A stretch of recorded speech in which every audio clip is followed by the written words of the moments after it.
6 штук. Так, 6 штук, да? Да. Так, главное ее там не разбить. На, испанская. Так, у нас пришла плиточка. Мы сейчас будем делать распаковку и проверим ее состояние. Блин, просто.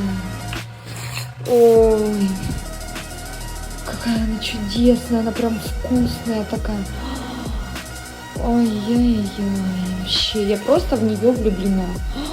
Посмотрите, посмотрите, как она, вот эта керамика, она прям такая какая-то, даже не знаю, как это сказать, ну, изящная, изящная, не зря она вот столько стоит.